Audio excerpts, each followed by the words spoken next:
After being delayed throughout most of the pandemic, Minions 2: The Rise of Gru is finally here, set after the events of the first film in the 1970s, and once again following our favorite trio of minions as they try to rescue their mini-boss, a 12-year-old Gru, from a team of supervillains known as the Vicious Six. With so many heroes and villains in this film, we of course had to ask, who's the most good in this sea of evil, and who is the worst of the worst when it comes to being bad? I'm Kyle with Wicked Binge, and this is Minions: Rise of Gru, Good to Evil.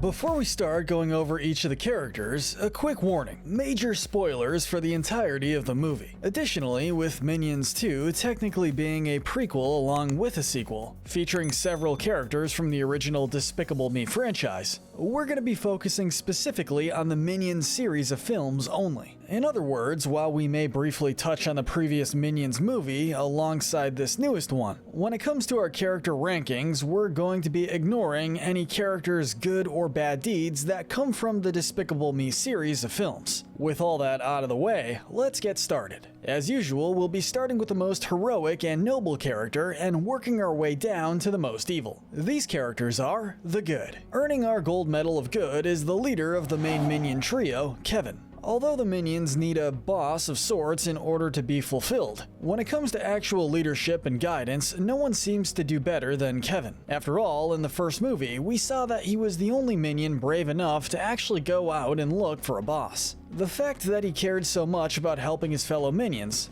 gives him a ton of good points right off the bat. Although his role is a bit smaller in the latest film, Kevin still tends to encompass those leadership qualities, often being the minion with the best focus and the most determination. When it comes to his new mini-boss, Kevin, along with Bob and Stuart, is the one picking him up after school and cheering him up after a bad day. Kevin also seems to be incredibly protective of Gru, being the one to follow him after Gru fires all the minions, and as such being the only one to see Gru being kidnapped. So if not for Kevin, there's a good chance the minions wouldn't even know that Gru was in trouble. While we can't call him the most pure-hearted minion, since he can still often get into squabbles with Stuart or use a bit of mischief to get his way, his active nature and strong spirit is more than enough to earn him his top spot. For our silver medal of good, we're giving it to the newest minion, Otto. Right off the bat, the first thing you notice about Otto is that, well, he's not the brightest bulb in the box. After all, he was the one to trade the Zodiac Stone for a pet rock of all things. We aren't sure if Otto is outright dumb or just easily distracted. Either way, it's a bit of a liability, even if he may not be acting as such on purpose. This is the main reason why we couldn't give him our top spot. That said, for as much as Otto may accidentally mess up or get distracted, the guy's got a lot of heart and almost as much determination as Kevin,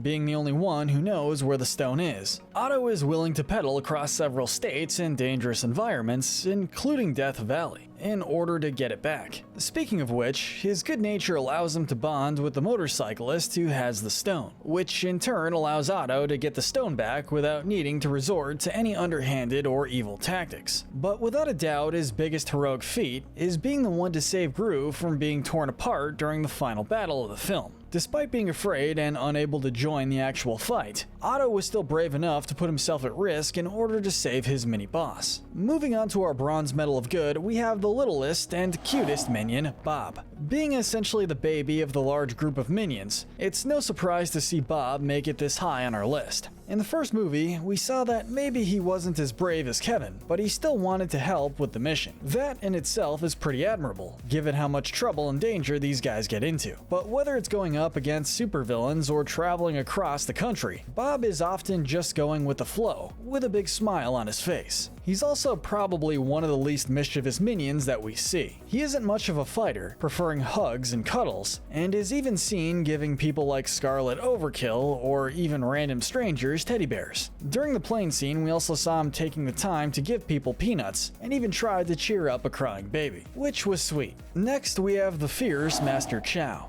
Chow is shown to be an amazing kung fu master, able to take out 3 guys who are twice her size with ease. While she could have easily just left them be, Chow still chose to get involved by fighting off the guys and protecting the minions. Speaking of which, although she is a bit reluctant at first, she still agrees to help teach the minions once she realizes why they want to learn kung fu, to protect their mini-boss. Teach-nous kung fu? Por smoochy smoochy? In terms of being a teacher, Chow is admittedly a bit of a mixed bag. In some instances, she can have patience and does her best to teach the minions some powerful moves, such as wind blasts and finding their inner beast. In other moments, she's smacking them with a stick when they get out of line. Though, to be fair, the minions can be pretty frustrating and nonsensical, so we can't entirely blame her for using a bit of force when necessary. Although she leaves the movie halfway through, she was still a hero and an ally to the trio of minions. In what is sure to be a bit of a surprise, we have Dr. Nefario. Now, to anyone who's seen the original Despicable Me films, they may not have expected to see Nefario in the good. At best, he was a bit of an absent-minded mad scientist who just wanted to focus on what was best for his and Gru's villainous careers. And at his worst, he was pretty selfish and borderline antagonistic, but would still usually make up for his wrongdoings against Gru and his girls in the end, not wanting to see them dead. But like we said, we're going to be ignoring the stuff from the Despicable Me films.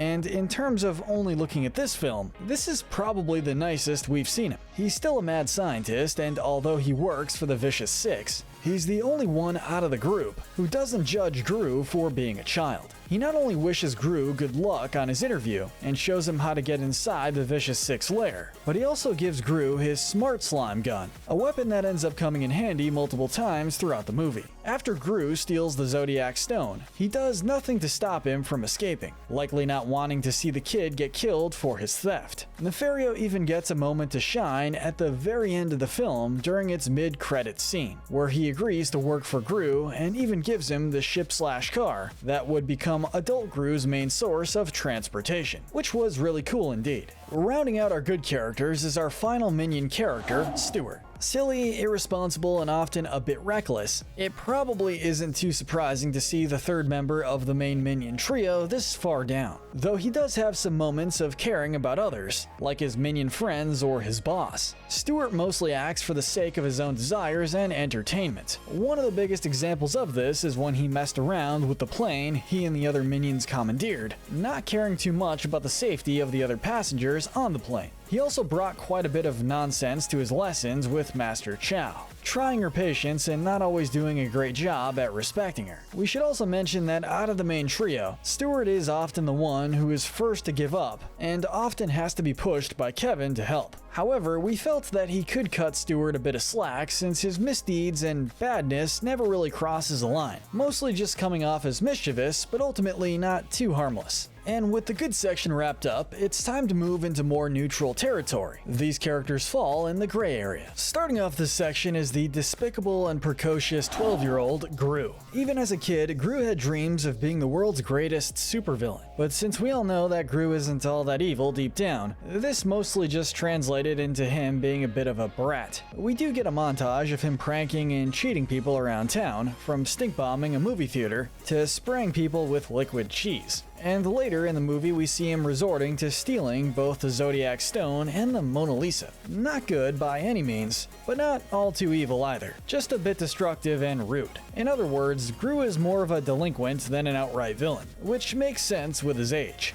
I am pretty despicable.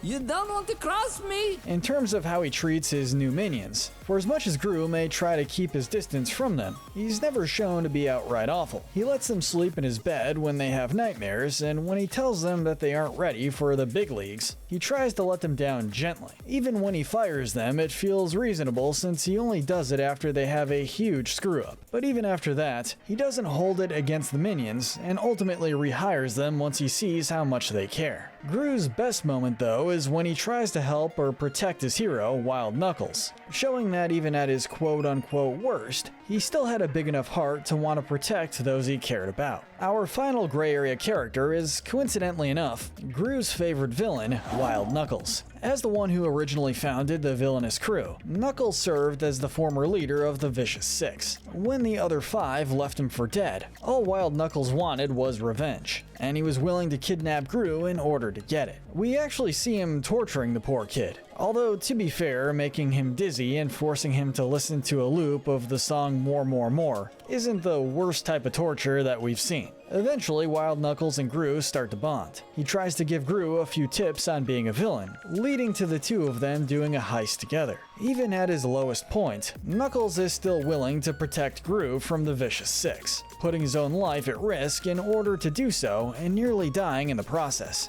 While certainly not the best grandfather figure, given that he tried to teach him how to be a better villain and, the whole torture thing, Wild Knuckles still manages to have some good to him through his hidden caring side and his willingness to protect Gru. This manages to be just enough, in our opinion, to keep him out of the bad section. Speaking of which, we finally come to the bottom of the barrel. These characters are the bad and the evil. Our bronze medal of evil has to go to Marlena Gru, Gru's mother. So remember how we said that we weren't going to bring up anything from the Despicable Me films? Well, with this character, that isn't even necessary. Even when just looking at this latest film, she is still the worst when it comes to being a mom. While the minions may pick Gru up from school and play with him, Marlena is more interested in going on dates with her new yoga instructor, not bothering to even keep track of her son. She's pretty hostile to the minions as well, and is only willing to keep them around when she's able to use them to help her sell Tupperware. One final thing to mention, when Wild Knuckles tells Gru to call his mom and tell her that he's been kidnapped,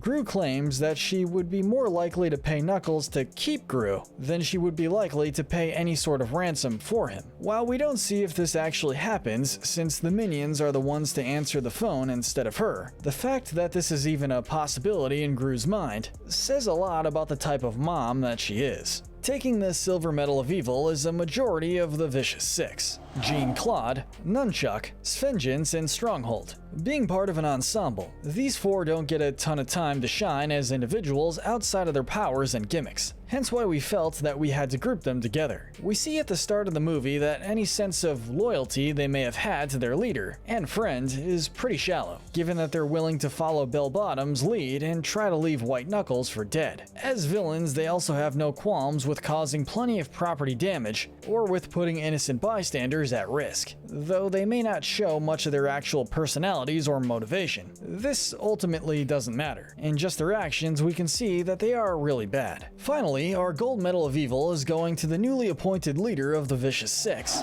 Belle Bottom. Being the most skilled and most active member of the Vicious Six outside of Wild Knuckles, Belle Bottom is often the one calling the shots. After all, it was Belle's idea to betray Knuckles. She's also the one to come up with the idea of using the Zodiac Stone to destroy the Anti-Villain League. After Gru steals from them, Belle is the one leading the charge against the boy, wanting revenge the most. I didn't mean to scare you. Now, where's Gru? This culminates in her trying to kill Gru in what is probably the cruelest way possible, tying him to the hands of a clock and having it slowly tear him in half, which is just ouch. Mind you, this is after she got the stone back from him. In other words, the only reason why Belle was still trying to kill him was just to be petty. We also see Belle roast Wild Knuckles with her dragon fire, nearly killing him, as if trying to kill him once wasn't bad enough. With no good side whatsoever, and with her cruelty and pettiness reaching Scarlet Overkill levels, there's really no one else more deserving of the gold medal of evil than her. But let us know in the comments section if you agree with our ranking, and tell us what we should cover next. Remember to hit that notification bell and binge our Good to Evil playlist, where we break down the morality of the characters in your favorite cartoons, shows, and movies. But most importantly, stay wicked.